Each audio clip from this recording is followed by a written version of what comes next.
Alright, hello people, welcome to Balcast. So this is our bi-weekly podcast for Project M stuff. Today's topic is going to be Smash and Splash 3, as well as going a little bit into commentary at Nationals. That's been kind of a thing people have been talking about with Bigger Balc and Smash and Splash having happened recently. Definitely want to give a quick shout outs to AutoCow. I've been told that they're working on some new stuff. Oh, I like that's new cool. stuff. Yeah, so that's exciting. They're always working on new stuff, though. Definitely check out their website, allcow.com or whatever. You can learn more about streams for Project M, like this one.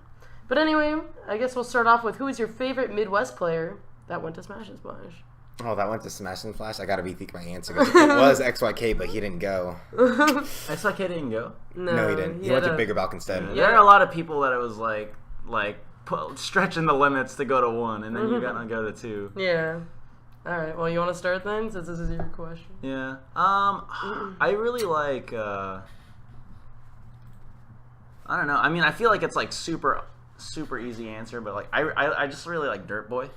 I think Dirt Boy's super cool. I don't know. Like Squirtle is like pretty weird, and I feel like I like a lot of weirder characters and stuff. Even if like he is kind of like really polarizing, and like you can kind of we'll talk about it later in like top 8 in Dirt Boy's bracket. But I feel like he's like a player that plays a really strange limited character that knows how to maximize it. So like if he goes against something really bad, he's gonna limit the way that he plays in order to like get around it, right? Because like you have a good character like Fox, you can just do Fox things. But like when you're Squirtle, there are a lot of times where you can't do Squirtle things, and like Dirt Boy is really good at not doing Squirtle things. Yeah, so I don't know, good player. I'm gonna say mine would be Marshall. More because I just think he's a really chill person. I got to hang out with him a lot during Bigger Balc, and also ate Korean barbecue with him. Oh, wow, bonding. Like him and his brother, that was fun. I had a lot of good talks with him. Nothing about his gameplay, just I also think like that. Like him. He's also my favorite Game & Watch. I actually really like watching Marshall's Game & Watch. I think he makes a lot of intelligent decisions, both like in neutral and in his punish game. Like the timing of his attacks and also like the placements, they're very, very intricate. Just from what I've noticed of him. Yeah, well, mine is definitely Soth. So I was really nervous actually for a second. I was like, I go last, and I was like, oh god, is someone gonna pick him first? But which is actually kind of cool because like Midwest often gets the shaft, but they actually have like a lot of really good players. Oh yeah. But yeah, anyway, Soth, I just think he's like I just like his Ivysaur. It's like pretty dope. He came to SoCal and he like bopped everyone. Yeah. He got top 2 at all of them. And that's what I'm saying. Like Soth, like people know Soth and they like have an understanding that he's probably pretty good. But I think we're gonna start seeing him like the more he travels, like the more I think people are gonna be like, wait, this guy might be like top something in PM with Ivysaur, who's not really considered like an amazing character, Especially since like now that Mach dropped, it used to be him and Mach, but now it's just only Soth carrying Ivy pretty much. Yeah, and like he's doing a really good job carrying because like I mean we're gonna talk about Smash and Splash. He came to SoCal, bopped a lot of people. Like that dude has like really good results in really stacked places with Ivysaur. So like I don't know. Like, I feel like he has the potential to be one of those, like, top players we really get to see. Hopefully he keeps traveling. But anyway, we're going to start off by saying the what, where, when of Smash and Splash. Anyone want to do that? Alright, I'll do it. That's fine, yeah. So Smash and Splash is sort of the Midwest's flagship event. That's kind of been popping out. We're at Smash and Splash 3, so this is the third one in the series. And it happens in Wisconsin at a water park, which is like super random. I remember the first announcement trailer for Smash and Splash. If you want to look at that, it's like a really old YouTube. Well, not really old, but it's a YouTube video where it's like it just like shows people like on water slides. And like, what? This is like a Smash tournament. I don't understand. But it ends up being like one of the largest events, and it's actually Bigger Balc was the largest event this year so far, and Smash and Splash is not that far behind. We both were able to pass last year's largest event. Smash and Splash, I think. Both passed 300. Yeah, both passed 300. With no events passing Smash that. and Splash 2 was like at like 230. Yes. Smash and Splash 3 had 319 entrants in PM, I believe. Let's check. Yeah, we can check real quick. Boom. 319. Yeah. So, I mean, it's pretty much like, if you like think of Smash and Splash, you think of like people like on like the stage, like I felt like it's like a really homier tournament. I know if you watch a lot of old VODs and stuff, like they let a lot of people onto the main stage so they can just sit next to people like while they're playing top 8 and stuff. Other tournaments, they'll put the players on stage, separate out the crowd. But like Smash and Splash, everyone gets real close. Like they're wearing like leis and like Hawaiian shirts. That's Yeah, so funny. it's so Everyone's cool. like wearing leis. Yeah, and that's like, and you're like, oh yeah, and then it's like Pooch and Coney on the mic. That's like they've done that. I don't know if that was at the first Smash and Splash, but it was definitely there last year, and they had a compendium thing to bring it back this year. So it's like a lot of personality at the tournament, I guess. That makes it a lot different. You won't see Pooch and Coney commentary anywhere else. Oh no, absolutely nowhere. so not here. Whoops. But yeah. Anything else you want to talk about Smash and Splash? Anything I missed, maybe? Just a little intro. No, I think it's pretty good. I mean, it's very interesting because a lot of the PM nationals that we have kind of come to accept as like maybe each one you go to each year kind of thing, like most of them started last year. So Smash and Splash actually has an extra year on just about all of those. Because, like, Supernova, that was last year. Big Balc, last year. Well, like, the LTC 5. that's true. LTC actually is, like, I think maybe the oldest of the, like, still happening nationals. Of for the PM. flagship nationals. And that's actually coming up in August. We'll talk about that eventually. I think also another thing to point out about Smash and Splash is that it's just one of the biggest Smash tournaments, period. Like, it was a big Melee tournament, a big Smash 4 tournament, like, all the big Smash games Big were here. Splatoon tournament. Wait, Wait, what? was it really? They had Splatoon. Oh, I didn't know this. I didn't watch it. I didn't I even only see found it. out today. Oh my goodness. Where was the stream for that? I don't even know. I didn't hear You about gotta watch it. the VODs. All right, anyways, Yes. let's talk about PM. Get our boy Reggie We'll get back into in here. pools. We'll save Splatoon for later. Alright. Yeah, so I'll start. I'll just talk about like the tournament format, just so that people know how it went. Because I thought that like as someone who vaguely like helped with like the pools at Bigger Balc and stuff, Mickey actually did it all. So Mickey's the one that actually did it, and I just like kind of like checked in on him periodically. The way that we did it was we wanted to do round robin pools, but we felt like we couldn't with the number of people that we had. We felt that like at maybe around 320 was the absolute carrying capacity of being able to do that. Yeah. So we decided at that point to do bracket pools, and any more entrants we got over there, we had already made that decision. It's interesting because Smash and Splash was kind of operating on the same timetable as us. They ended up being a 2-day event, and they had 319, which is that carrying capacity that I was talking about for Bigger Balc for round robin pools. But they were still able to squeeze that in, and they did it by having 3 phases of the tournament. So they had 64. That's actually what we did. That is what we did. Also, did we not? Oh no, we just did the bracket pools. That was our original plan when trying to do round robin. So we're gonna do round robin into bracket into basically The top exactly. bracket? Yeah, so like what they did instead was they had 64 pools of like 5 to 6 people each, which is like insane 64. to run 64 pools. That's crazy. I don't know how they did That didn't come up into our minds when we were making the pools. Yeah. Make 64 pools. They're insane, and they made it work. And after that, like they made top 2 make it out of each pool. 64 pools is 128. They filtered 128 into 32, and then 32 into. So they went from 128 to the end of the tournament in one day. They went from 319 to 128 in the other day. Okay. So like. Yeah, there's like a lot of Smash going on, and like pretty much once you made it into that bracket, they didn't do the thing that we did where we put everyone back into winners at a certain point. Pretty much you had 2 lives that entire tournament. That's like so crazy. It's actually, yeah, so that's so stressful. really stressful. So we can go into the 128 to 32 because the 64 round robin pools, it's 5 people per pool to get a lot of players to get games in. But when you spread the talent that thin, everyone who needs to get out is going to get out. Yeah. So I don't think there were any upsets in pools. Maybe just people DQing themselves. Yeah, and stuff. DQs were the only ones that didn't get out. Yeah, I will say as someone who was tuning in on Friday for pools, you could like definitely see that. Like basically every set was a just blowout. like someone just getting fucked. So I will say like from like not to like criticize or anything, but just like I'm actually remembering that like from this standpoint, it's like as a spectator, like Friday, like outside of doubles, I guess, like wasn't very exciting. So I don't know if there's like a better way to like fix that for this sort of, because like that is something to think about. I think about that a lot as a streamer. Like how do you make sure that whatever content you're putting onto the stream is like still exciting? Because like obviously it's day one, you're starting with lower numbers, but like basically from the get-go, you want to make sure that you're like getting as many people to tune in as possible. Yeah, and you also have to balance that against like making sure that the players have the best time possible. Yeah, it's true. Yeah. So yeah, but anyway, getting into pools, I guess we'll go with the DQs last. But I guess, was this really in pools, Bobby Frizz Morks? Yes. Wow, that must have been Round 2. Oh, round 2. Oh, okay. I forgot that we'd like split them up by then. This is, yeah. So this is all of the pools upsets I have written down here are from the 128 to 32. Okay, so this is all the second wave. Yes. Of pools. Mm-hmm. Okay. First wave was pretty uninteresting. I was gonna say like, oh, how did these they two end up in?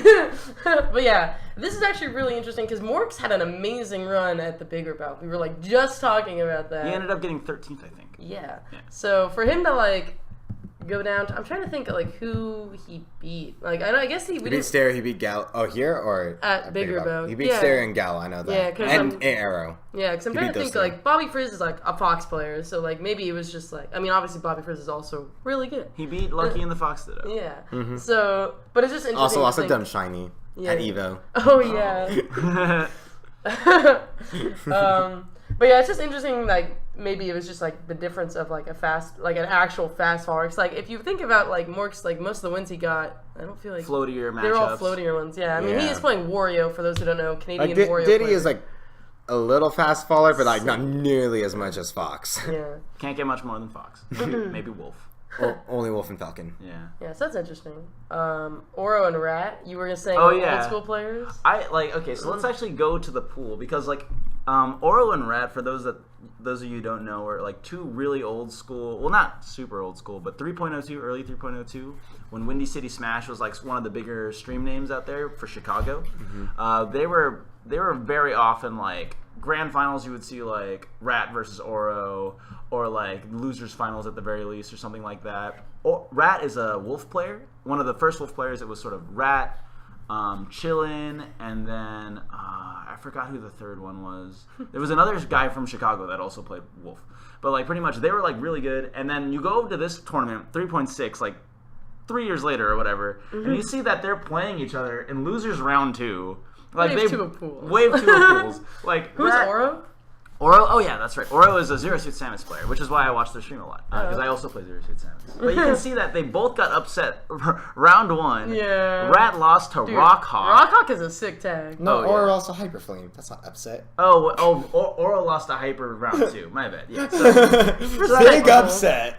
Honestly, it was just bad seeding. Oro should have just been seeded to win this tournament. Yeah. But anyways, I just thought it was kind of cool, like sort of in the midst of all of this craziness that is the National, you have grand finals of like a local 2 years ago happening on some random setup that no one cares about because it's losers round 2. Yeah. You know what I mean? Like that just shows like how many. That must be weird for them. I feel like, you know, like yeah. I imagine they probably have just come back after a while. Like Yeah. I can't imagine that they've been playing a lot recently, and they probably just came back, and it was probably just weird to be like, yo, it's you again. Oro won. Yeah, for anyone that Let's cares. fucking go. And then gets out immediately By after. Rooster the God. Rooster. Oh yeah, dude. Yeah, so that was the only thing in that pool that I thought was kind of interesting. Yeah, for sure. And then we have like a little fun list of DQs here. G3 was the pool of DQs. That's so sad. But yeah, we have Morse code, Samus. Don't know why Morse code dropped. Probably because of Melee. Sam drops because he just thought his pool was at the wrong time. He thought it was at 1, but it was at 11, so he just missed it. It's like, oh well. And then Sora, we are pretty sure this is the Australian Sora. Because Star, also from Australia, went to is this here. one. Yeah, he got DQ'd. I'm not sure why. He's a melee Figured guy, it's right? Melee. Yeah. That's our guess. Yeah. Is there DQs? Oh, Chillin. Well, he DQ'd Round 1. Round 1, yeah. So that was actually kind of sad because like he had tweeted about going, and I was like, oh. I was like, oh like, yeah. not that I like a expected lot him of to do Melees, well. Chillin, Plup, Sam from Smash 4, MVD from Smash 4 entered this as well. Yeah. I said none. Lucky, Plup, H-Box. Hbox. Yeah, there's a like, lot of people. Melee people in And, this like, bracket. Side note real quick, and that's why Smash and Bash is actually like one of the more important events I think every year, because like every other PM event for the most part is just a PM event. Like it might have Melee and Smash 4 there, but they're not like as huge. Like except LTC. Like these LTC and Smash are like the places where we really get to get like coincidental other game talent to like actually try out our game. And which is Smash and Splash for Melee had 4 of the top 5 players in the world for Melee, right? So kind of a big deal. Yeah, Armada, Leff, and Mango and HBox were there, so it's like pretty good tournament for Melee. Yeah. A lot of cross entrance for Melee into PM. But yeah. Anyway, getting back into pools. I have not heard of this person. Solharath? Solharath, Sonic player from somewhere in the Midwest. I forget where. I just remember I think he's from Georgia. Is he? I don't know. I just remember he beat Sethlon at the Infinity and Beyond before LTC last year. Yeah. I just thought it was random because Solharath's like a name that you kind of hear. He travels a lot, and he lost to 2 people that I've never heard of, Spicy and Your Face. Oh. Like, the second of which, the tag Your Face doesn't scream out, this guy's Top really player. good at tags. Yeah. You heard this guy's name before. Yeah, it's just some random tag. So, I mean, amidst all the chaos, people are drowning. It's just murder and... At a water park, too. Yeah, everywhere. Yeah. And then we had Lucky Drown. He was going Fox. Yes. Yeah. I'm like 90% sure he's going Fox. Yeah, and he lost to just some random people. Lost to Landon, a Marth player, I'm pretty sure. A matchup he knows, but it is a matchup that Lucky does not like. I think he says it's his worst matchup in Melee, but still nowhere near the caliber of Marth players you play against. Yeah, in and Melee. he did really well with the bigger Balc. Like, and then he like hella drowned here. He didn't even make top 32. Yeah, and I lost a He DLA. didn't even get close. Yeah. Then he lost a DLA, a Diddy player, which, to be fair, Lucky did get destroyed by Tom the last time they Oh, played. yeah. Was that the last time they played? Yes. So the last time they played, I don't know if you even know That about was this. Valentine's Was at the Day. Valentine's Last Day year. Balc last, not even this year, Like last a year and a half ago. 2016. Yeah. And he got so fucked. Ended with a 4-stock. It was a 6-0? Yeah, it was on stream. And I was actually one of the last times I think Lucky came to the balcony. Yeah. Yeah, dude. Happy Valentine's And Day. it was like, oh man, that set's actually really amazing because Tom does some disgusting shit to Lucky. He like 4-stocks him one of those games. Oh, That was the last game. I'm It just ended the set. imagining. I'm just imagining DLA is just like some dude. He's just like plugging. It's like I gotta play against Lucky. It's whatever. He's just like having a good time, and Lucky is on the other chair, just like sweating bullets. Like oh god, Not a ditty. that fucking monkey. He's like having flashbacks of Valentine's Yeah, Day. and just like dies. But yeah, anyway, moving on. Apparently there was a really stacked pool Yes. that just happened to have 3 of the top 8 players yeah. in that pool. So like let's go down to H2. And by the way, we're still, just for context, we're still in like before top 32. A lot of like crazy shit is happening at Smash and Splash before top 32. Like pool H2, the poor souls that are put into this pool. Jesus. This pool has Soth as the top seed. Soth ends up getting second at the tournament. Like, okay, that's fine. That's your first seed. Your second seed is Laud. It's like, okay, that's the guy that got third at the tournament. Yeah. Yeah. So like they two make it out in winners, and then like in losers you have Dude, this also has odds in here. yeah odds got And Tech Boy. yeah exactly. I know. Oh fuck! Tech Boy gets 5th. Like you got 2nd place, 3rd place, and 5th place in the same pool, and then I put Star just like as the person to showcase this. Star is like a player from Australia. He stayed at the Sonic. balcony for a week. He plays Sonic. He's like pretty good, you know, but like he doesn't even make top 32 He's because actually a game away yeah, in top 32. he plays against Tech Boy in order to make it in the top 32. Tech Boy Ice Climb is from Ohio, I think. He's been on the big come up. Like he did pretty well at Shuffle. I forget what place exactly, but he's Yeah, I know what I was talking about. definitely a player to be watching out. Oh in the yeah, we're future. gonna watch him for the rest of this cast. He does a lot of work. He ends up getting 5th place. So But that's to pretty think he sick. was a game away from not making top 32. Yeah. That's pretty funny. But yeah, Star lost to 2nd and 5th to not make top 32. That's a BS placing right there. This pool is crazy. So yeah, sometimes you're just gonna get the killer pools. Yeah. I mean, you're at a water park, but there's PM. sharks in the water. PM. But anyway. We also have Plup who entered. He's been like kind of a top melee guy, obviously. He's been shouting out PM a lot. He ends up losing to Lordy and Unspecial.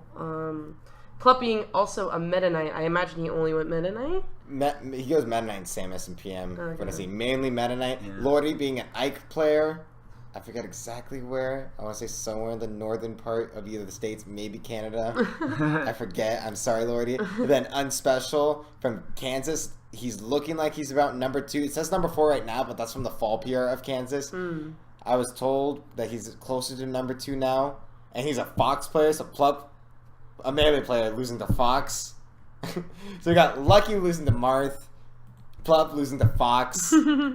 Like, melee players can't even beat the melee characters. Yeah. This is way different from like where PM was even a year and a half ago, where it's like it was just free for the melee guys. I mean, granted that Plup goes Meta Knight, but he did just whoop on AZ just a couple weeks ago. Yeah. He like whooped on everybody from Well, AZ. Blue was very much his only win. He didn't have to in play AC. Bagels? He did not play Bagels once. Okay, yeah. He played Cloudburst, but he got fucked up by Cloudburst. Yeah, he talked about that in the interview.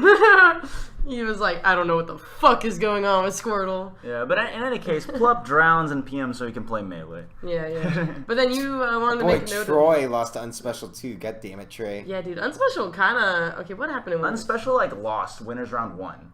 To who? Or no, he lost to JJK. Is he from like I don't know who That that tag is. sounds familiar. I don't remember I where. have no idea. Anyway, he ends up losing winners round 1 and has to do everything in his power to get top like 32 because Yeah. he beats Smash Scott. I don't know who that is. Troy, Texas player. Texas PR player. Yeah. And then John Money. And then has to be Plup. Sounds familiar. And he beats Plup. And then beats Plup. That's pretty cool. Yeah. So yeah, pretty good run. Probably earned top 32.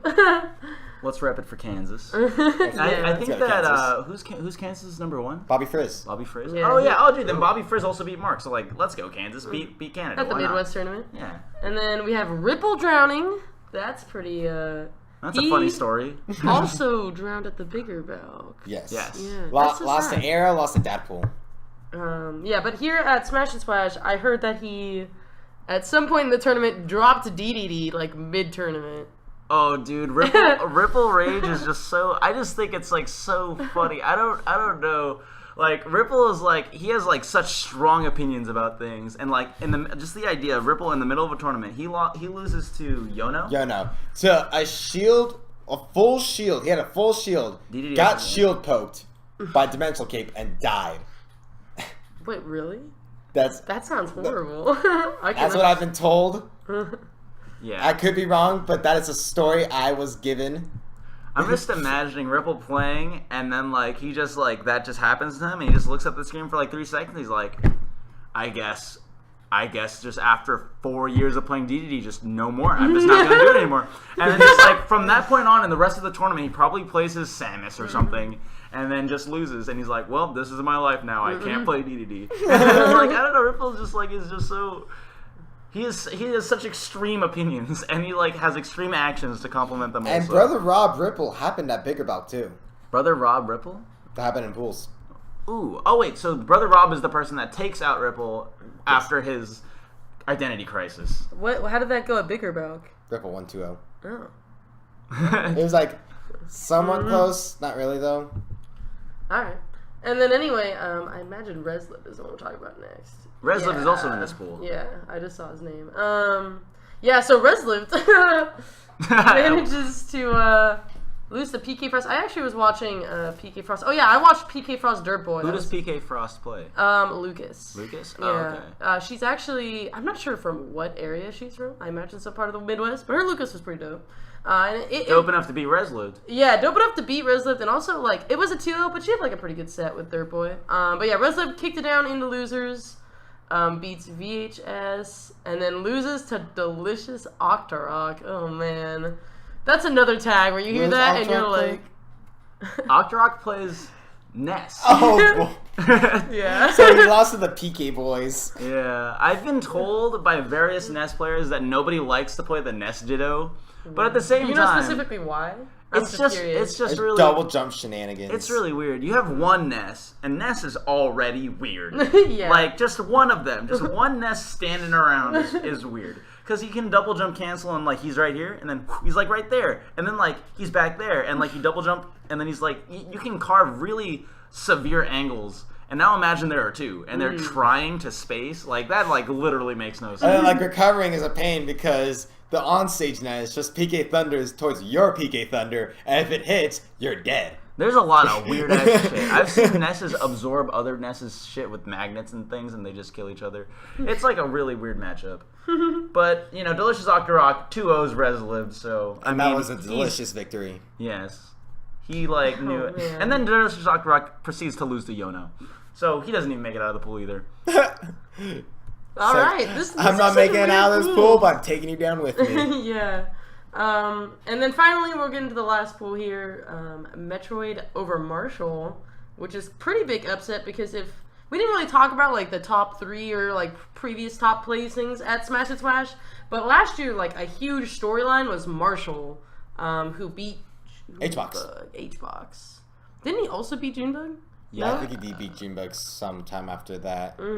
But anyway, yeah, we had Marshall like was kind of the up and comer like last year who like made a He huge... may have been because Junebug got 17th. Funny enough, last Junebug year- got 17th at both Smash Bros. 2 and 3. Yeah, I mean, we'll talk about it, but I know Junebug also lost to Lloyd last year. Junebug lose to Laud at Laud. like everything.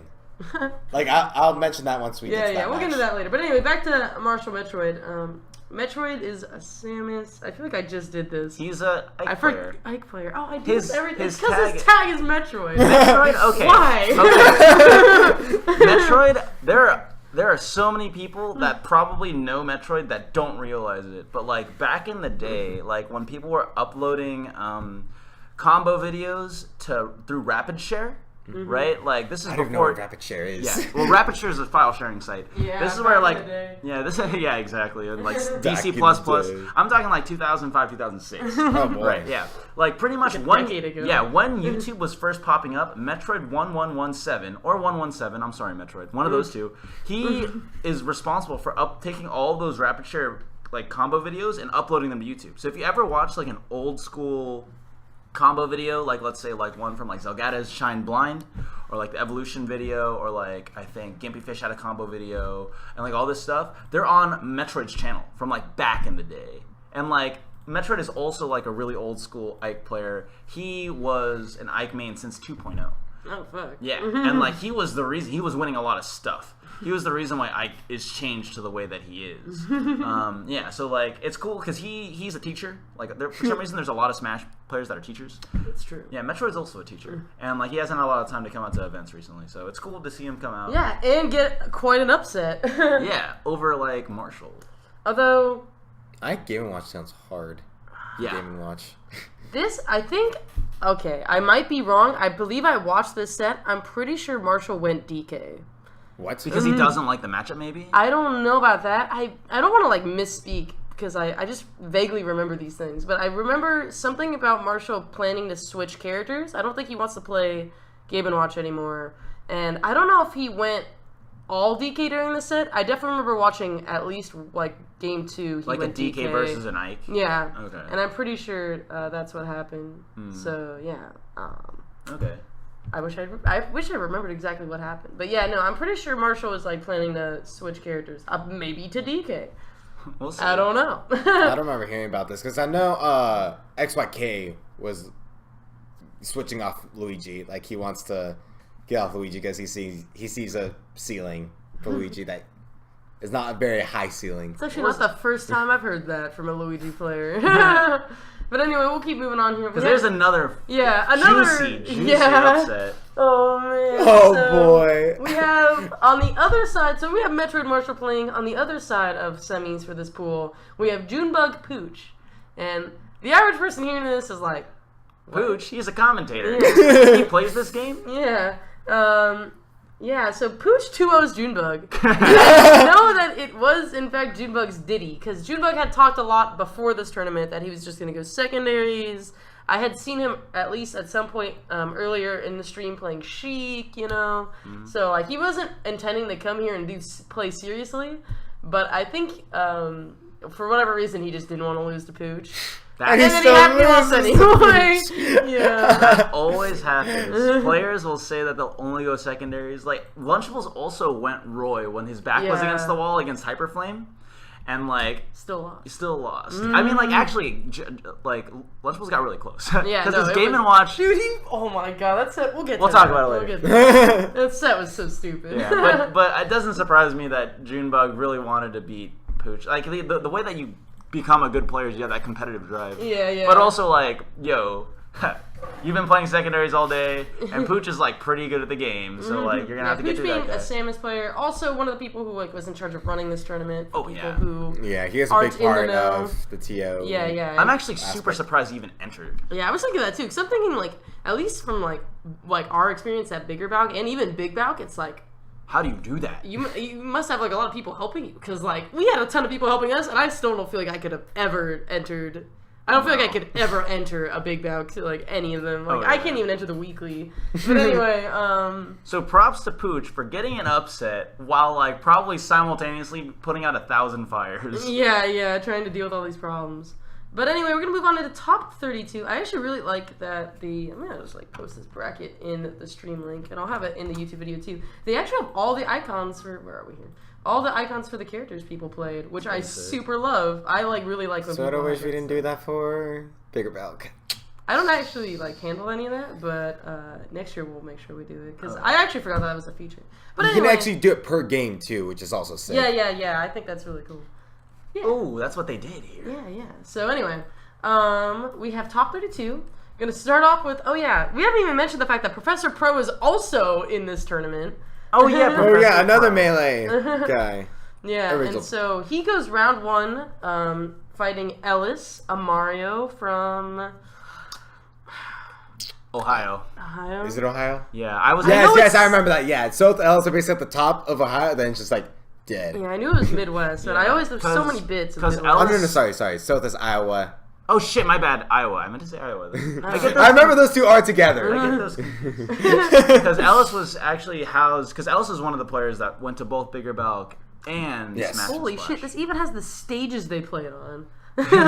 Who even knows all this? Anyway. Alright. If it's like on stream, Getting Oh, getting very impressed. But anyways, Smash GG functionality. we had game 1 go to Professor Pro apparently. it has stock count too. Jesus Christ! Yeah, people It's check so out these sick, brackets. like, That's all if- the information. This is like the pinnacle of Smash GG. Like how it's so good. Like if people actually report this stuff, but most Yeah. people It's like all aren't history. willing to do that. But yeah, so we had Professor Pro, like, not like super convincingly take one, but pretty steadily take it. And then we move on to like the next 3 games, and it looks like Ellis just like barely wins all of them. Like it looks like dude. I wonder why he went Fox count. all those games. No Snake. Especially like game 4 when you down. Because we just dropped like 2 the last games. time I saw Professor Pro was at Cashed Out, and he was playing both. Like he did both Snake and Fox. and he is a melee fox. I was wondering, like, Yeah. is Mario Snake really that bad that he just I don't know. Mm-hmm. not willing to play it? Yeah, but I mean they're all really close games because you can see like Ellis only has 1 stock for each of these. They go to Green Hill Zone and then Pokemon Stadium twice. Yeah. So yeah, it must have been a pretty like relatively close set even though it was a 3-1. But yeah, good shit to Ellis. That's like pretty surprising because like Professor Pro doesn't like regularly play this game, but like tends to still do like pretty. Like good. whenever it's there, he enters. Yeah. And also, just for additional context, is Ellis is another one of those like old 3.0 faces that you never see. He's actually been a Mario for like a long time, and I housed him at Bigger Balc, so I kind of asked him like, what's up? Because I Bigger knew. Balc? Yeah. 'cause Oh right, he was here. He was here at Bigger Balc. So I like got to like kind of know what happened with him, and he's like, I said, yeah. So did you just stop playing? Like you're like really good in 3.0 too, but like what happened? He's like, dude, moved to Iowa. Like turns out not that good of a stream there. I mean I don't know if he didn't actually say that. Sorry, Iowa stream, if your stream is actually super dope. Haven't seen it, but the idea is that it's just him and Soth just playing a lot, and like he loves the game. He still plays it, but he doesn't get exposure because he's not from a region that allows him to do so. Fair enough. Yeah, so that's just kind of like where he's been. He's still like is pretty active. Nice. Yeah, even though you may not have heard of him in a while. And I guess just to continue on with Professor Pro's run, he gets knocked down into losers, immediately fights Marshall, and loses. And this set he goes Snake. Yeah. So apparently goes all Snake against Marshall's all Game & Watch. So for whatever reason he played DK in pools, but is willing to go Game & Watch here in losers round 2 of top 32. But yeah, I guess it looks like game 1 went to Marshall, last stock. Oh man, these are like mostly last stocks. Because then Professor Pro takes game 2 on Fountain of Dreams. That does like actually, that's a pretty interesting counter pick because I know Game & Watches in general really love Fountain. Yeah. But but then like if Snake like puts a C4. Oh yeah, it's definitely a good on the stage platform. for Snake. It's like, oh, you can't run under the platform now because there's just an explosive right there. Yeah, and then Marshall goes on to win the next 2 games. So that's pretty cool. I don't know, like if these two have ever played before, or, like their history with these characters, like if they've like played these matchups. But like it was interesting to think that like Marshall got kind of like upset in pools, And but he then made a bigger upset. yeah, made a bigger upset in like top whatever. Yeah. Well, let's go on to Marshall because it's just like keep he following. advances 1 round after beating Professor Pro. Because I think it is kind of interesting. Dirt Boy versus Marshall. Kind of a Midwest battle right there. Yeah, it's a game 5 set. I do remember played in a lot. Wreck the Halls was that was like back in December. I know that Yeah, I Aki remember was that. randomly there. Yeah. But then also Dirt Boy and Marshall probably happened. I remember like all of those sets between those 3 players were all really close. And I also remember Marshall got upset at Bigger Balc by Cloudburst, right? Yes. Oh, you're right. Yeah. You did. So that was the best of 3, granted. But like just another Squirtle to take Marshall out of the tournament. Yeah. That must be kind of frustrating. It was like a really close set too. It looks like Dirt Boy won the first 2 games. Marshall won the third and fourth game, and then Dirt Boy barely takes game 5 with like 1 stock remaining. So that's like kind of crazy to think. Like because I feel like most people when they like take the first 2 games and then lose the next 2, like the momentum has clearly shifted. Yeah. So to take game 5 is like kind of impressive. I mean, it must mean that Dirt Boy like at least kept some composure throughout all of them. Yeah. So we can because Dirt Boy ends up making top 8. Yeah. Let's get to the rest of the people that kind of like Those upsets. their life ended this round. Well, I'm just gonna keep going down the list, and we'll check out Tech Boy's losers run. Tech Boy being the Icies. He starts in losers. Yeah. Who did he beat to make it? I feel like we talked about him having no, he didn't have an upset. No, he beat Star. Yeah, he beat the Sonic from So Australia. he starts by being Cam2, who's the Squirtle that beat IPK at Clutch City Clash. No, that's 4 seeds. Oh, he's at 4 seasons. Oh, dang it. Yeah. Oh, I you got just your was like- lore wrong, kid. Dang. Well, there goes that. I just know he's really decent Midwest Squirtle. Tech Boy then goes on Well, to there beat goes that. Pooch 3-1. Oh my gosh. Tech Boy then goes on to beat JJK, a Game & Watch, who beat Bobby Frizz. Oh, dang. Whoa. That's actually Yeah. like really crazy. In a 3-2 set. What the heck? Oh my god, it was the last He stock. 4-stocked Bobby Frizz too. Oh my god. JJK. I've go, JJK. never heard of JJK. Remember the I'll be name. TBH right now. But yeah, so I guess we have Tech Boy Pooch. I wouldn't really consider an upset. It looks like it was like a pretty. That sounds like a horrible matchup. Samus Ices. Samus is actually supposed to be at an advantage. Yeah, really. Well, no, good, no, good. not horrible in terms of like Samus does poorly. It just sounds like really boring to watch. Oh. Could be. But yeah, and then we have Tech Boy JJK. And then the big one afterwards. Yeah, H-Box, Tech Boy. This is winner of this makes it into top 8, and it looks like it was game 5, and Tech Boy takes it. Oh my gosh, Ganon. He went Ganon game 2. He went down Oh 0-2. my god. Well, H-Box goes Ganon game 2 and gets 4-stocked. Yeah. That's awesome. Wow. And like I don't did either of you watch this set? I didn't see I don't this watch one. like any sets. Okay, so like I kind of tuned in a little bit, and essentially what happened was I don't know if you remember, but like in his Bigger Balc post game interview, Hungrybox spent a fat chunk of it like bitching about ice climbers in he Melee did. and how he hates wobbling and how ice climbers are stupid and how he wishes he could ledge camp the shit out of every ice climber ever. Goes against Tech Boy. Guess what, Hungrybox? Ice climbers is like more of a character in this game. Like they don't have wobbling, but they can still like beat you. He still got some shenanigans. Exactly. So I'm imagining H-Box is going in as like, dude, I'm just gonna get wobbled. It's gonna be so shitty. And then he just loses the first game to just like like ice climber handoffs and just like blizzard walls and to like up smash and stuff like that. Just like normal ice climbers play. He just like his brain can't comprehend it probably, like because it's so different from Melee. Switches to Ganon, gets obliterated. Yeah. Well. 4-stock. Manages to take game 3 and 4 though, which is like kind of impressive to me because I feel like those first 2 games seemed like they didn't really go in his favor. Like I'm impressed that he was able to take any games. Yeah. And bring it to Game 5. And what's funny is that Game 5, I don't know, I didn't actually watch the set, but from what I've been told, HBox just gets to a point in Game 5 when he gets so frustrated at Tech Boy that he just unplugs and leaves. Oh, yeah. Hell I did remember yeah. hearing about that. Hell yeah, So dude. let's go, Tech Boy. Oh my god, that is the dream, is to be like just a dude playing PM and to make like a melee god so salty that they unplug and leave. That's like a short list of people, you know what That's I mean? Like, beautiful. Oh, Tech Boy's so fucking lucky, dude. Like, he has such a treasured, like, what a great experience. moment to say that you did that. But anyway, yeah, so Tech Boy ends up beating HBox to get into top 8. Starts top 32 in losers and makes it to top 8. Yeah, so that's like really impressive because Yeah. that was, yeah. That's man, 4 sad. matches, yeah. 4 best of, wait. Yeah. 3 best of 5s. They played this one best of 3 for no reason. It should have been a best of 5. Wait. Yeah, Wild come and on, Dusty was best of 5. Huh? Wait. That's the only best of 3. Yeah. What? Can2 Tech Boy is a best of 3, but everyone else in that round is a best of 5. What? Okay. Well, I guess that was anyway. just miscommunication. That's keep just going. really weird. Anyway. We'll talk about Tech Boy more once we hit top 8. Yeah. We'll talk. Oh yes, Lod. Lod. Keep calling him Lloyd. It's like reads to me as like an I instead of 2 L's. Does he also? No, yeah. He starts in winners. Oh gosh. He had Soth 3-1. Oh What my the fuck? god. That's so nuts because Soth literally gets second. We have the person who gets second and third fighting winners round 1 of top 32. Like I said, their pool was kind of stacked. Well then. That's a Game 5 set. So Lot had to go through all the way through losers. So yeah, Lloyd or damn It's it. just doll backwards. It's Lod. Lod being a Peach player from MDVA. Yes. I actually don't know what he's ranked. He's either ranked 2 or 3. Probably. Is he even ranked right now? Yeah, he's number 2. Okay.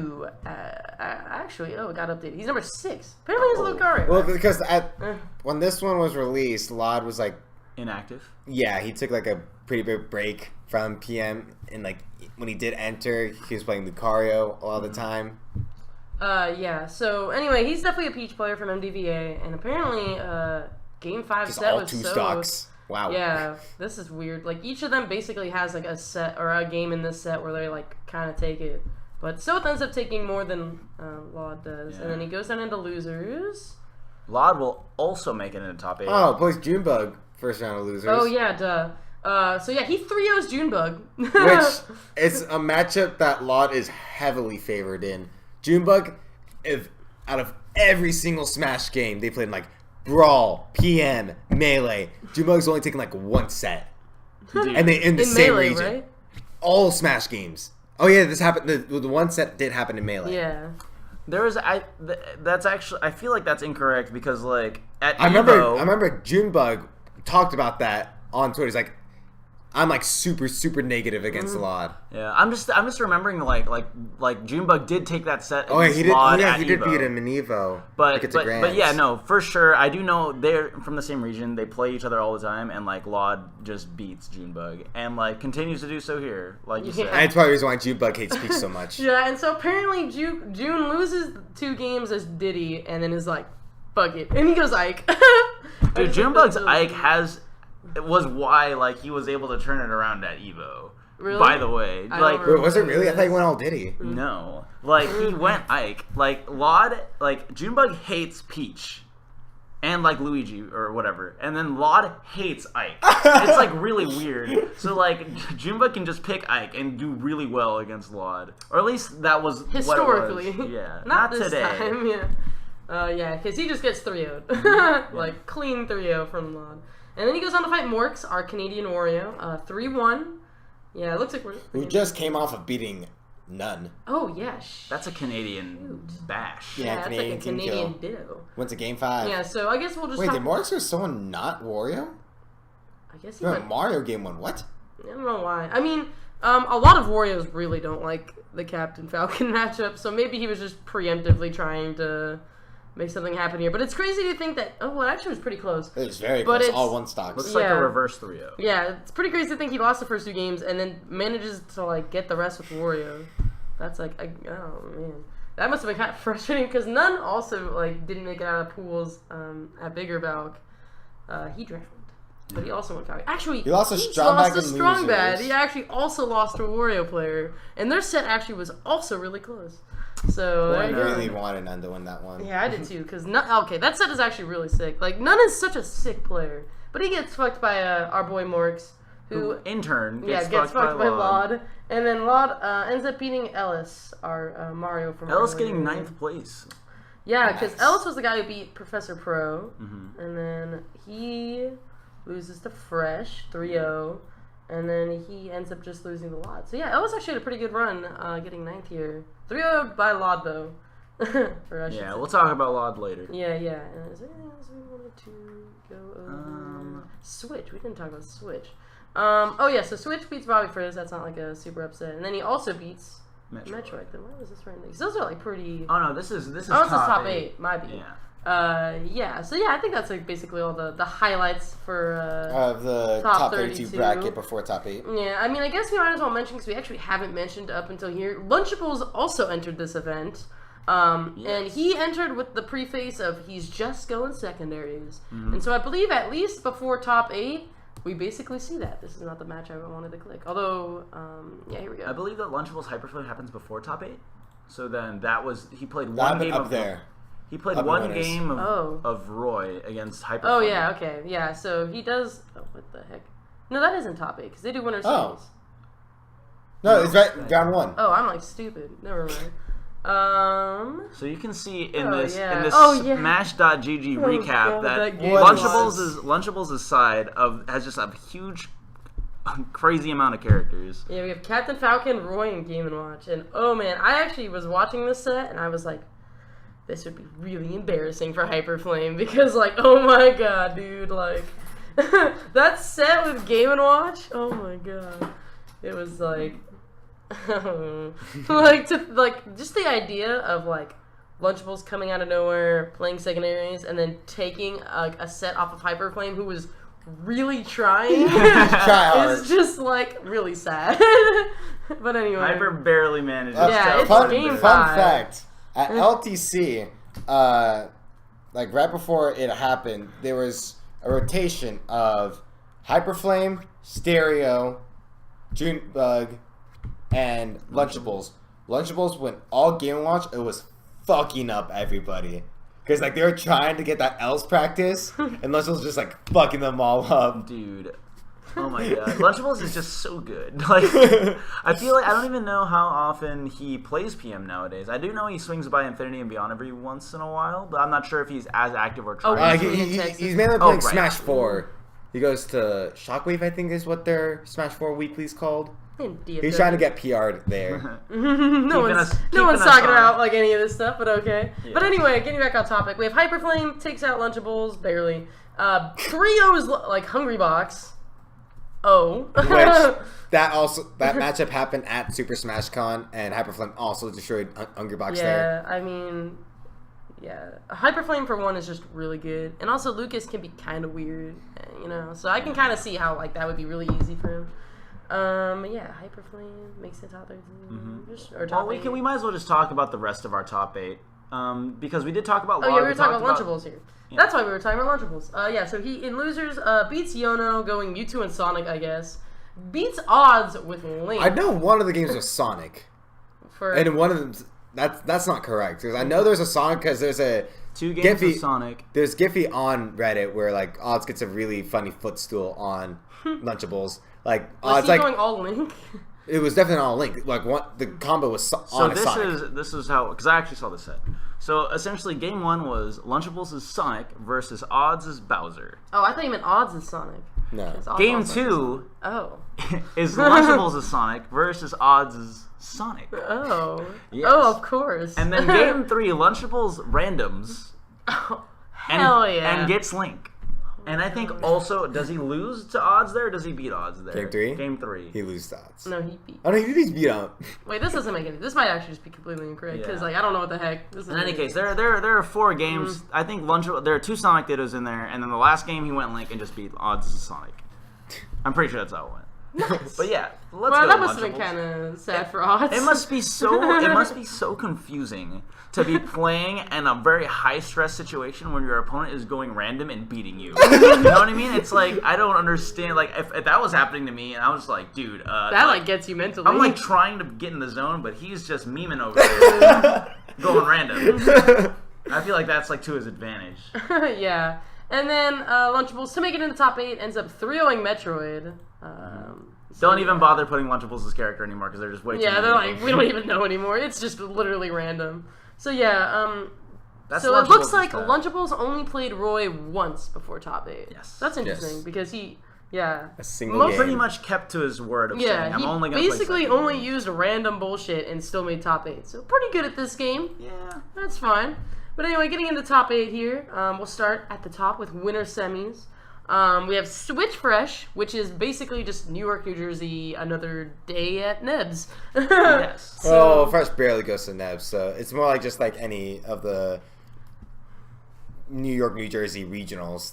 They usually do play at those, so. Yeah, well, I mean, I know that they do play, not all the time at Nebs, but I know that they have played at Nebs. But anyway, Game 5, this actually, I, like, was on and off watching, because I'm, like, streaming our weekly, like, while this is happening, so I'm, like, streaming the Balc Weekly and trying to watch, like, Smash and Splash at the same time, so things got kind of confusing. But, yeah, so Switch actually takes the first 2 games, loses the next 2. Hard. A 2 and a 3 stock. Yeah. Oh my goodness. And then... How he recovers from that, I don't know. And then Game 5, last stock beats it, or like Yes. takes it. So Switch ends up taking it over Fresh.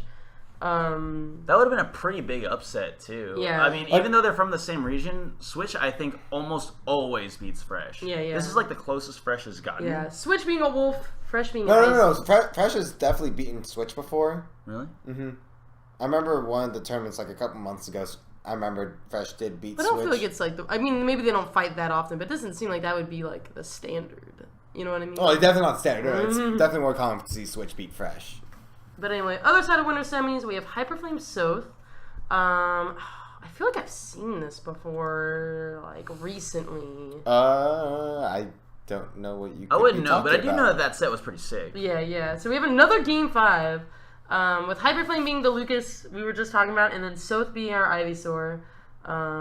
Dang. These are like all really low stock game There were a couple counts. SDs inside this set, if I remember correctly. Because Soth actually just goes freaking crazy. When both Hyperflame and Stealth are involved, you're probably going to see SDs. Yeah. Both those two are notorious for SDing.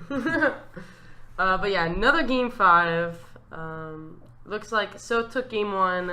Hyperflame manages to take the next 2, and then Soth takes the last 2.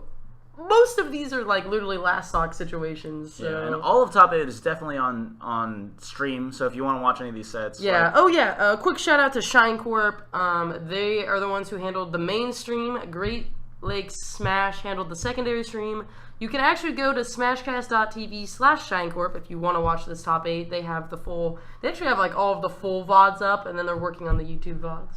But continuing, we'll go back down here into losers round 1. We have our boy Lunchables versus Laud.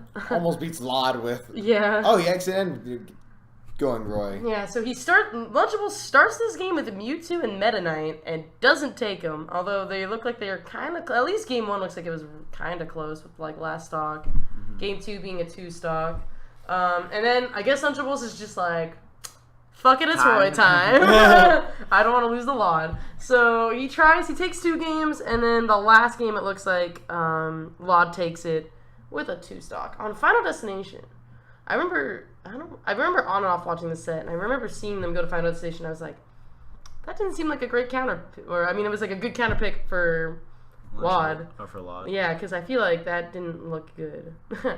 Like, I feel like Peach was doing a really good job on Final Destination. Well, doesn't it look like it's Laud's counterpick in this? Yeah, it's Laud's that's what counterpick. yeah, it is. I think I said that, but yeah. Okay. Yeah, Laud picked a good stage.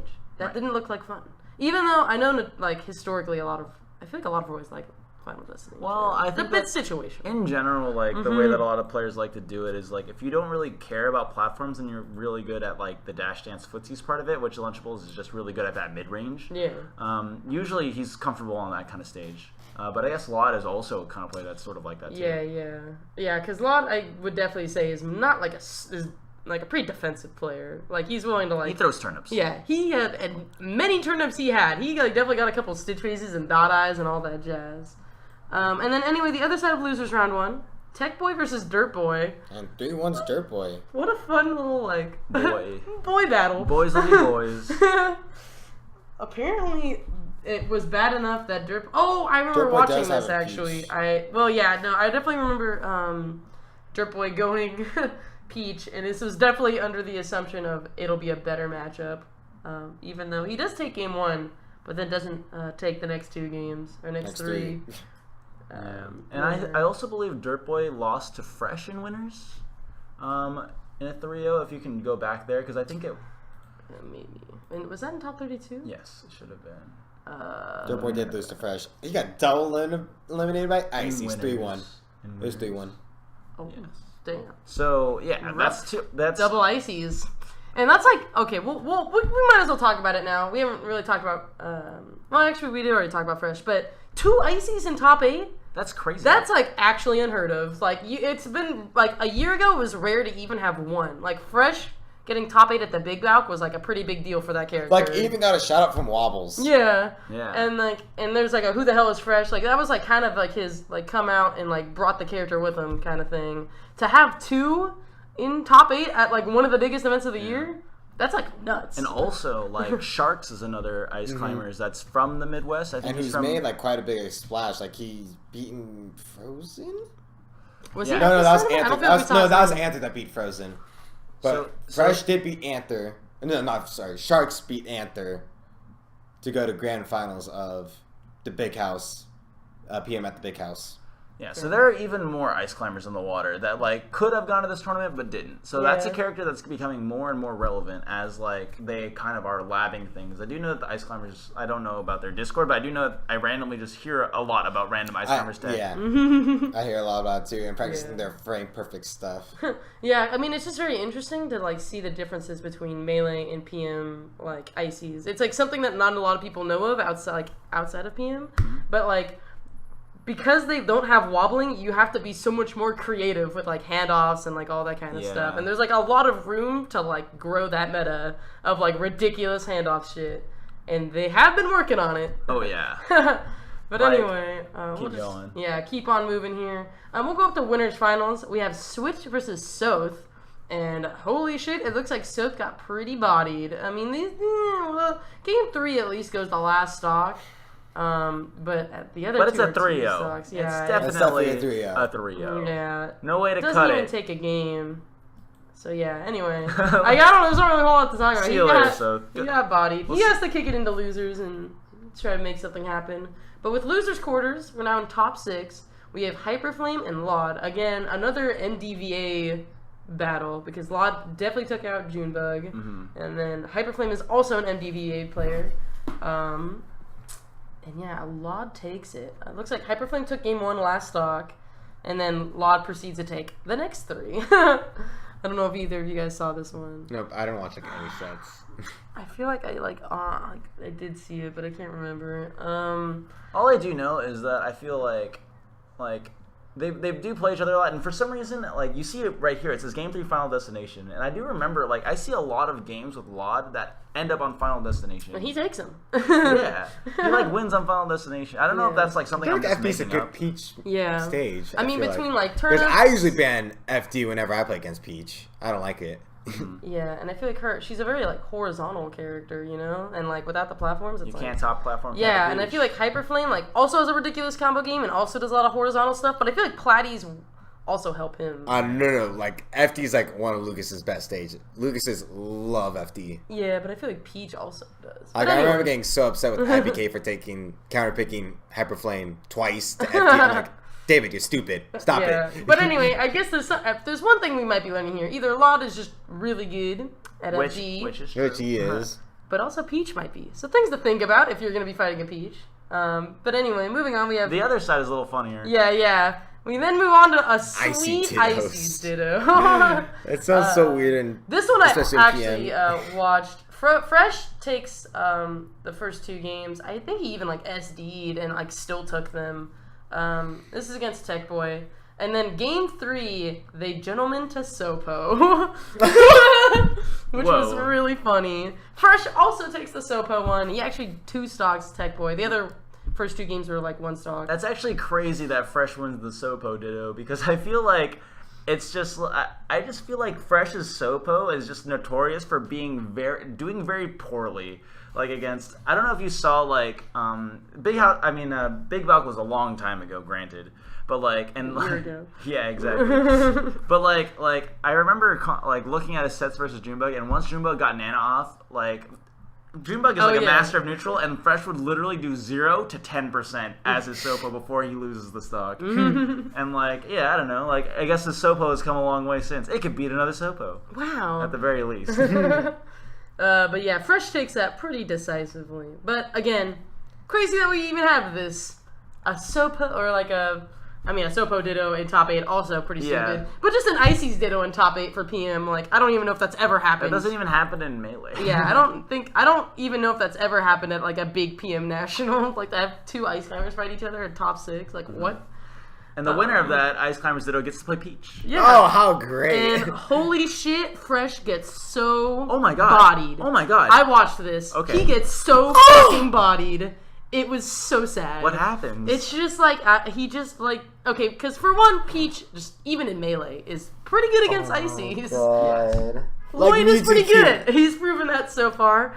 He has no problem, like, desyncing the Ice Climbers, getting rid of Nana, like, taking it was just, like, Fresh was just not able to get anything.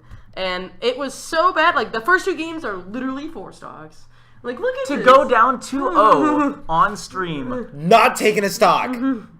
That's what does he do? I Like, think- how do you get out of this situation? Yeah, goes to I think Puff. he actually might have like barely taken a stock on like one of the first 2 games. I kind of remember that, but I know that he then goes Jigglypuff, and it's nothing, dude. It's just another 3 stock. The Like, famous Fresh Jigglypuff. yeah. So that's kind of sad for Fresh. He was actually having a pretty amazing tournament up until this, and Yeah.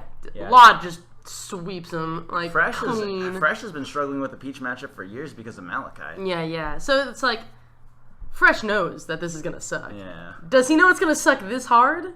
Because I would hear that and I would think, okay, maybe he had enough Malachi practice to like make it close, Nope. make it decent. Lord plays Melee. In the region with Chew. Oh, you're right. Oh man. So yeah, A lot of things that not in gets his bodied. favor, Good shit to Fresh, getting 4th. We then make it into losers finals. which is a run back from winners round 1. Wow, Yeah. that's so weird. But yeah, Lod made it through all of losers to get. just to make the Back to run South. back. Gets it. Did it go the same exact way? Like 3-2 one, South. one, and then South wins.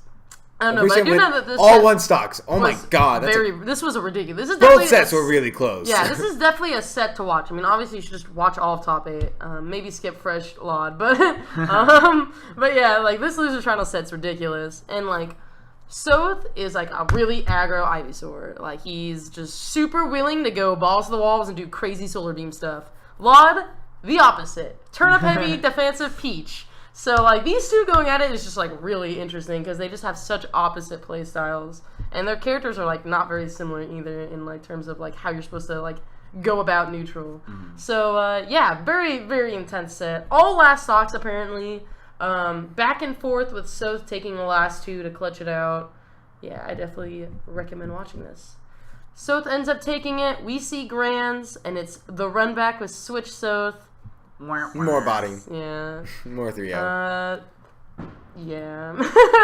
Because, like, with this one, we see, like, adjustments, like, between these 2 players. Like, Soth and Lod both, like, you can see that they're, like, trying to adapt to each other as they're, like, going through this, like, best of 5.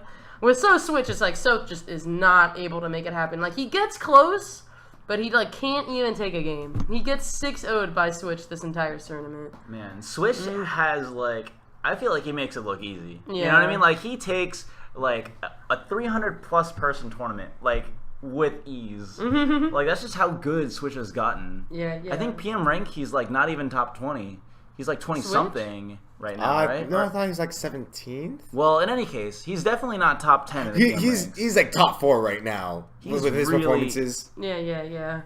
So it's actually pretty interesting because like a lot of the times it's like we had Switch double eliminate so double eliminated Laud. Like a lot of people got like double eliminated by either like the same person or the same character. So that's like kind of interesting because like PM has so many characters. Like what? Yeah. But yeah, so I guess really quickly we'll just recap.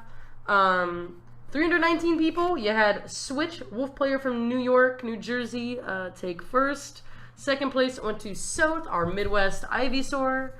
Third went to Laud, MDVA Peach. Fourth goes to Fresh, who is our New York, New Jersey Ice Climber. Tech Boy is our 5th place person with also Ices, and he is Midwest. Yes, he's Midwest. Yeah, and then Hyperflame, MDVA, Lucas player, and then he ties with Dirt Boy for 8th. No. Hyperflame is 5th also. Oh shit, you're right. And then Dirt Boy ties Dirt Boy with and Lunchables yeah. for 8th. For 7th. 7th. Well, yeah, I mean, whatever. Dirt Boy being a Midwest Squirtle, Lunchables being, I guess, a whatever main at this point. But, like, traditionally Roy, I guess. Yeah. And I'm really quickly just going to check what doubles was, because I know that...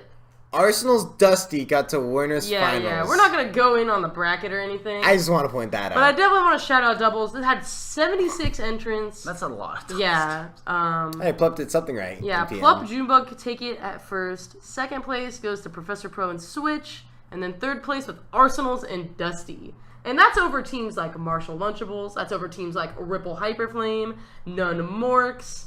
Like, Yeah. what? But yeah. So yeah, that basically wraps up Smash and Splash. It's most of the highlights. Again, go to Shine Corp if you're looking for those VODs. Their Smashcast channel, I guess you could call it, has the full VODs. They're cutting them up for YouTube. I'm sure they'll like tweet or Facebook or Reddit when they have those up. We're just gonna kind of finish off with going into kind of, I mean, we'll be real. There was a bit of controversy, I guess you could say, when it came to like commentary for Smash or Splash. They had Pooch and Coney, but even outside of that, we also saw at the bigger Balc a lot of people online having their grievances with commentary. So we're just gonna spend maybe like 15 to 20 minutes talking about the fact that PM commentary right now is kind of like Doesn't know. in a what strange it place. wants. Wild West. Yeah. I mean, okay, you both commentated. Well, you're a commentator. You even commentated at the bigger Balc. I mean, do you guys want? I'm just like some idiot who streams, Yeah. so maybe you guys want to go on it. I mean, it's tough to say because everybody has their own opinion of what commentary should be. And what good commentary is. Exactly. Yeah. I mean, even like they're like it really depended because I'm just gonna use like Pooch and Coney as like the example because there's just so much of it is out there right now. Certain threads that were made on Reddit, everyone was like overwhelmingly negative, but then there are other threads where literally everyone in the thread was overwhelmingly positive. So in order for me at one person to say, yo, this is what commentary should be, this is what commentary like, this is what people like, what people don't like, that's not gonna happen for anybody. Yeah. You know what I mean? Like, and I think that like what's more important than like any one person's perspective is to sort of understand like we're at a point where it's like Bigger Balc happened, Smash and Splash happened. Both had over 300 entrants. And it's like, we can take a break, we can take a breather and say, okay, how do we... Because now we have the reach. We have a lot of players, we talked a little bit about it last week, sort of tuning into Project M for the first time. Players that haven't been interested in the game showing up again. Like Auntie, Big Smash 4 name, was like watching videos, like I think Hungrybox was like watching on a stream, like Olympus VODs or something like that. Yeah. We're getting a lot of new faces. Back in the spotlight, kind of. Yeah, we're inching closer and closer. By the way, did we get the viewer count for Smash and Splash? What the peak was? They peaked at around maybe 2,000. The highest, like most of top 8 was at like 1,300, I believe. All right. Yeah. So yeah, definitely want to talk about perhaps the style of commentary that best suits a national or top 8. And I will start off by saying that, like, Pooch and Coney, for one, they did a compendium, so money was put towards them being To there. be topic commentators. 2, they have done it before. They at least did last year's Smash and Splash, if not the year before. I And don't know. 3, that Pooch actually made a Reddit thread within, like, the last hour or two about kind of just his response to, like, a lot of people's criticisms. And basically his thing was, one, it's like not his tournament, but like he's one of the key players behind it. This is the kind of setting he wanted to have for top 8. This is the kind of like style of commentary he was looking to have. It fits his brand, was kind of like what he was going for. So those are things to consider, that this like was very much intentional commentary, and there is in fact like a base of people who did enjoy it, even if there are people who disagree with it for whatever reason. But I do think that it's worth thinking about, at least for the future, and of course they can do whatever kind of commentary they want. We're not by no means sitting here saying that this is the sort of commentary that should be and must be done at Nationals. But I think it's important to think about how new people who don't know anything about PM or anything about its players, the kind of like setting you're making for a lot of these sets was not great. I mean, I'll say that, like, I actually think a lot of people overreacted, because I watched all of top 8 before this today, because I wasn't able to listen to the commentary when I was streaming the weekly. But I do think a lot of people overreacted. Like, as they do. Yeah. Who would have guessed? Yeah. It turns out Reddit The internet freaked overreacts. out. But yeah, What? so like, I will say that people like were obviously crazy, and you could see that people were also crazy with Gunthers and Quan. Like, people were just like, "Oh, Pooch and Quan, Pooch, Quan, none of these people should ever commentate again. They're horrible people. They're killing PM." And it's like, we'll talk about that at the end of this, and like how that's not productive. But like, ultimately, they overreacted. Like, it really wasn't as big of a deal as like a lot of this like social media stuff is making it seem. I will say that I personally don't have a great taste for it. I mean, the style of commentary that Pooch and Coney were doing very much caters to more like, I don't know, just like People that want to be entertained. Yeah, Yeah, very I much like, feel like it very much relates to the Phil homemade waffles and like Foundry style of commentary Yeah. from Melee. more jokes, like kind of they get off topic a lot. And like, I will say that they did on and off get back to the game, but there were large chunks of time where they're just talking about like not necessarily like the actual set, and that's perhaps not something like I personally was super into.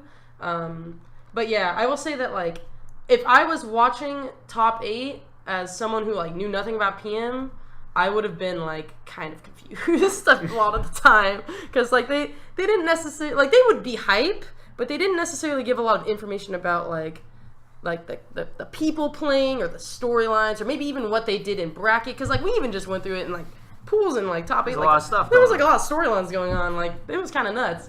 But yeah, so I think that like personally, I would like to see perhaps more commentary for top 8 at Nationals be more open to like anybody being able to like come in and like understand what's going on, because these like Bigger Balc and Smash and Splash are probably going to be 2 of the bigger events this year. So that was like, we basically just passed like our 2 chances to get like tons of new people. You know what I mean? Like those were the 2 events where like tons of new people are going to like watch those VODs and like have a chance to decide if they ever want to think about Project M again. And like, commentary is like kind of a huge effect on that, because it like says a lot about our scene. And like, yeah, I'm talking a lot. Other people can talk.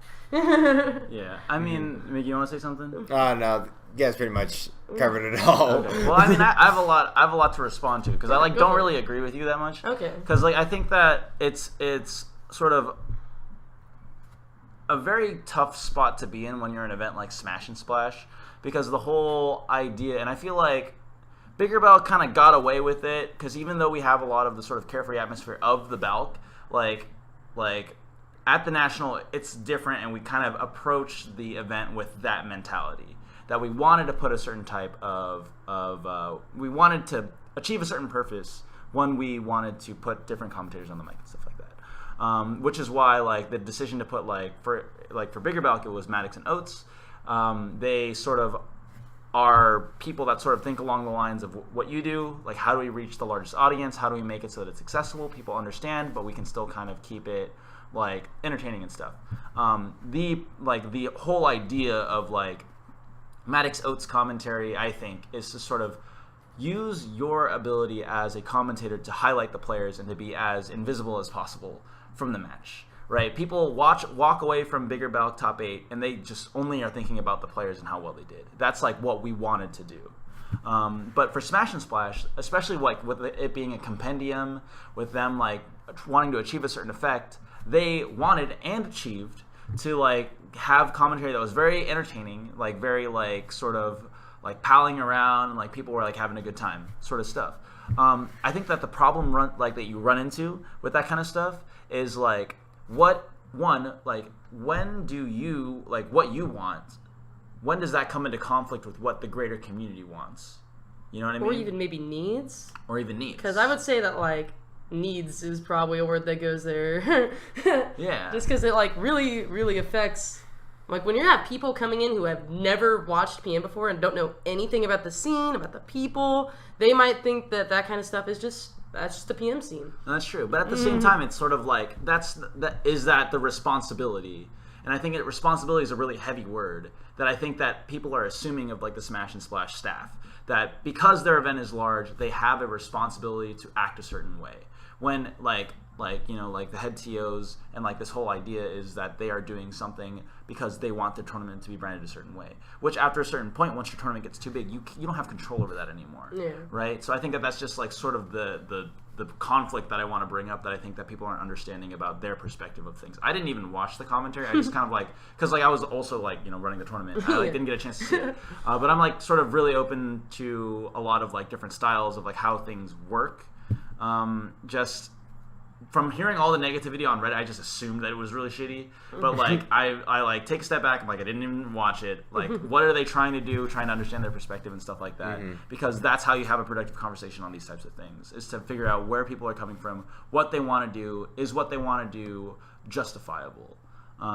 So yeah, like that was just sort of like really abstract about it. But I think that there are a lot of interesting questions that come out of this conversation. You know what I mean? Like obviously commentators can play different roles depending on how you structure your tournament, and I think that that's something that we should all look in the future as to how this kind of stuff works. I don't know, Mickey. Like, do you want to chime in?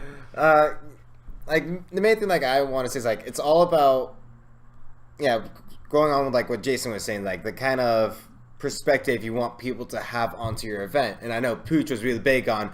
He wanted to see people that this was a more laid back event. We're at a water park. We're at a water park. We're here to have fun. We're here like just messing around with each other, like just trying to have a good time here. And he wanted his commentary with Coney to reflect that, just give off that vibe of Smash and Splash to the audience, which I didn't see it as well, so I can't comment much or like critique what they did myself either, because I didn't watch any of the top 8.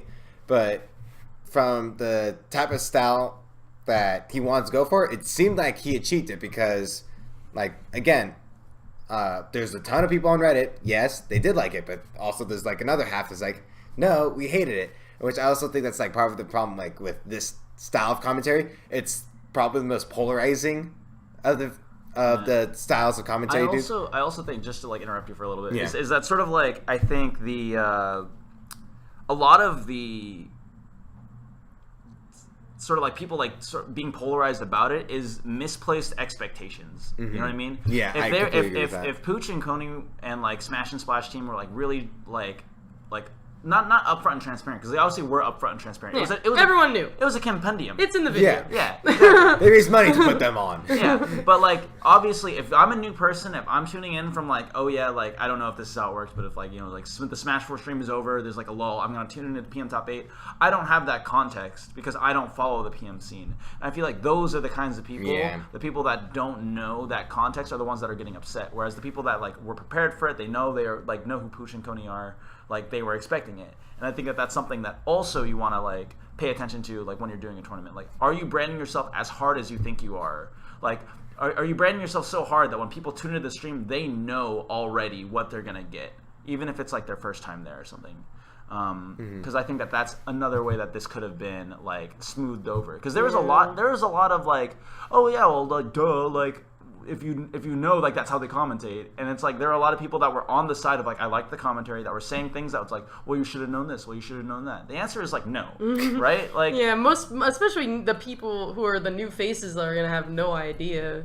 I don't know, because as someone who like obviously like all of the Balc events, like our thing is going in on aesthetics, and like I understand wanting to create a laid back and like chill environment, because like that's like one of the That is- things that's like, the balcony. That's like what we try to do like so hard and fail all the time. Like I know all about failing at that, but like I just feel like I don't feel like that style of commentary really matched the setting that they were creating. So you think if they're I'm just- gonna be like super honest, like Yeah. I'm gonna say like as someone who watched that, like there's like being laid back and like casual about commentary, and then there's just making, I don't know, it just wasn't, I don't know, I don't really feel like I hear that commentary and I think like Smash and vacation at a water park, you know? Like that's kind of like the core of their aesthetic is like tropical vacation is like what I would say if I had to narrow it down to like 2 words. But I don't feel like they were just kind of clowning around a lot, and like I'm not gonna say whether or not that's like good commentary or bad commentary, but I don't know that it necessarily really fits their brand. I know that a key part of Smash Splash is the homie aspect, so perhaps that is what it is. I don't know if necessarily inside jokes and a homie aspect is something you can really portray at a national level, you know? Yeah. That doesn't, because like the whole idea of homies is like very low numbers, like personal relationships. I don't know that you can really do that on a large scale. I don't know. Right. So maybe the scaling of the event. Yeah, I don't know. I just think that I think that their kind of commentary could have worked. I think that they just need to refine it for next year. If I had to say what I think maybe would be a good idea for next year, I would just say refining the mix of comedy, chill commentary with also like knowledge and gameplay. Because I think that their commentary could have been good for everybody if they just slightly tweak it to be a better balance. There was just too much getting off topic and palling around, and I think that that's fun and fine, and a lot of people enjoy that, and it is entertaining because like not everybody is even tuning in wanting that information. Yeah. But I think that you also have to think about the people who are, you know, because it is such a large event. You're gonna have literally every type of person. Yeah, Yeah. so you might as well. I feel like if they just tweak it, like I don't think it was as much of a disaster as people are trying to play it up to be. I think it's just a matter of like finding a better balance of like information and having fun. And I do think that like the love it hate it aspect of it, especially when you're like when you're dealing with large numbers, like you said, it's sort of like, oh well, this portion, like me as an organizer, right? If I'm like thinking, oh, I'm gonna put them on the microphone, and some people aren't gonna like it. Like if even like 5% of people don't like it, that's like on a stream of like let's say they had 2,000 people or whatever. That's like what 100 like 100 people that I'm just like, I don't care about you. Yeah. I don't care about your experience. You're gonna have a shitty experience, and that's fine. You know what I mean? Like how can you make it so that everyone who's tuning in, because like 100 people is like a lot of people, right? Like you have to think about these low percentage numbers, like, oh, some people this, some people that.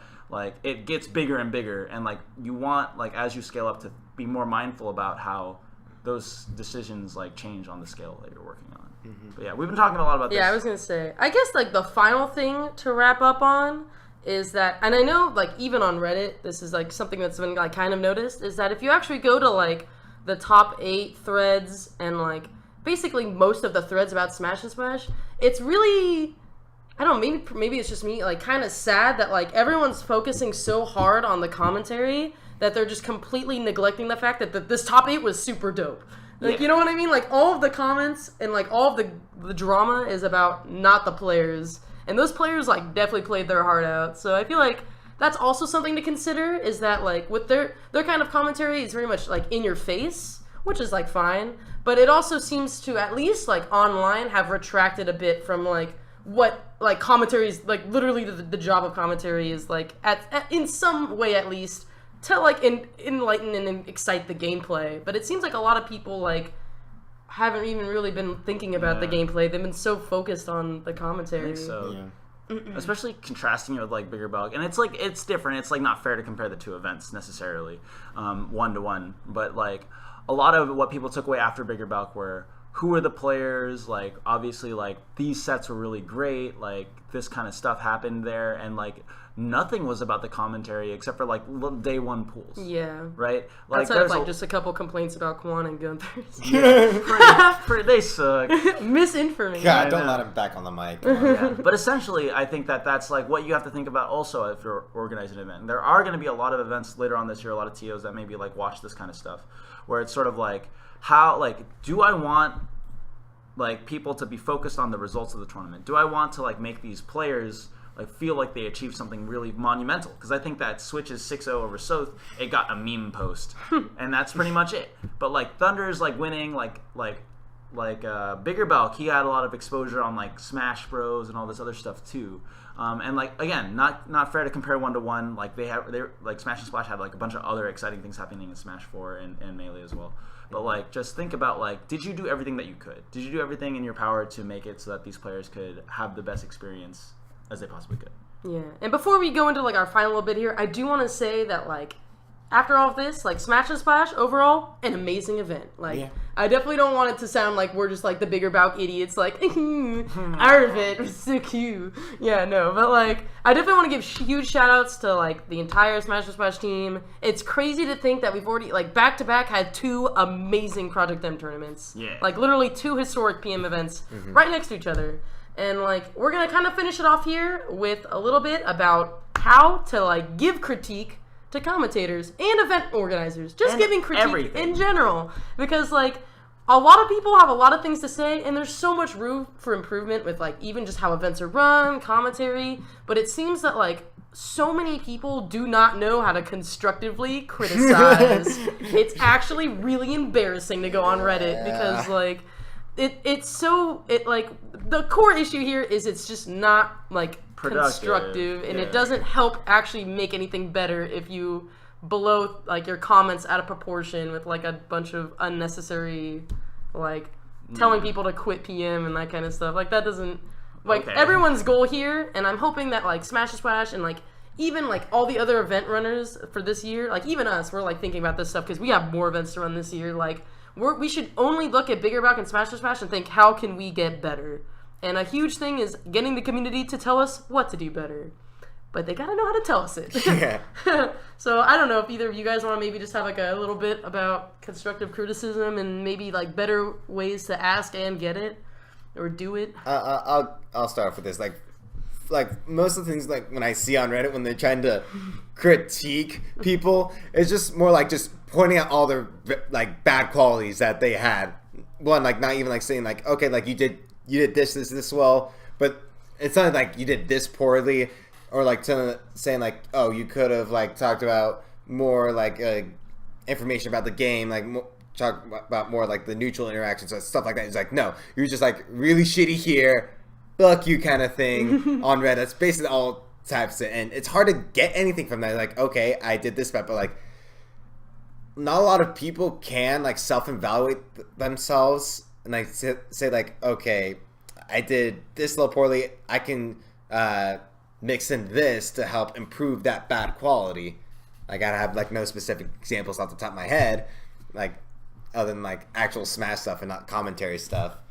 But like it's helped to get also outside perspective, because more than one's perspective, like they're just ways that you don't see things that other people do, like no matter just how your brain works. So it helps when you point out, hey, you could have talked about player B more when you were more focusing on player A, kind of thing. Like says just like Thunder's flip, like most of the commentary say like was focusing on Thunder. I'm not saying that happened. I actually didn't listen to the commentary about that, but they were more focused on Thunder's storyline, and like Flip's portrayed as the bad guy kind of thing, which I did get that feeling from the crowd, sort of thing. I do think that like, and it's obviously a futile attempt to try to change the minds of thousands of people that are making this negative stuff. So I think that the more important thing is like, as someone on the receiving end, how do you deal with it? Because I do think that like people start off very venomous, very negative, and I think that the worst thing that you can do is to shoot it back at them, because once you do that, you close the door in both directions. And I do think that like if you are somebody who like are really looking for feedback and you hear people saying negative things about you, resist the urge, because there is always an urge to say that they're stupid, because they are, because they're stupid, because they're acting retarded. Like that's like what, like you're thinking like, dude, I'm like trying my best, I like busting my ass off, I'm providing something, and all you have to do is you have to like listen to it, you know, or like watch it, like watch me play this character, or like listen to me do it, and like they are like so entitled and dissatisfied with it, like this is so bad. And what you want to do is you just want to just yell at them and tell them they're punk ass to just shut the fuck up and try to do something with their life. But like you have to like kind of swallow it and you have to say, okay, fine. Like I know that this is like what you think I did bad, and like if you like actually just in like a small Reddit response or something or like on Twitter act like a human, people are like, oh fuck. I forgot that guy's a person. He's a human. Whoa! Yeah, wow. Tell him to go kill himself. Yeah, exactly. So it's like I feel like if you kind of reintroduce that aspect, I think it's like that's when you start the conversation. Yeah. It doesn't start until you, as somebody who is at like the mercy of the criticism, accept it and say, okay, but now what? You know? And I think that's like probably the easiest way to do it, because there's no way that I'm gonna like say stuff and like expect Reddit to change tomorrow. Yeah. Like 30 people are listening to this. Definitely. Yeah. Yeah. I mean, this is also on like the same round, but it's just we're like at a point with PM where we're like only just beginning to get back in the spotlight. Because right now, like, when we talk a lot with the people on Balcast Offset, where we have interviews with people from like around the country or whatever, there's very much a homie vibe in PM right now. Because we're not esports, we're not like Smash 4 or Melee where there's just so many people in it. We're still at a point where like there's new people coming, but it's still like a family.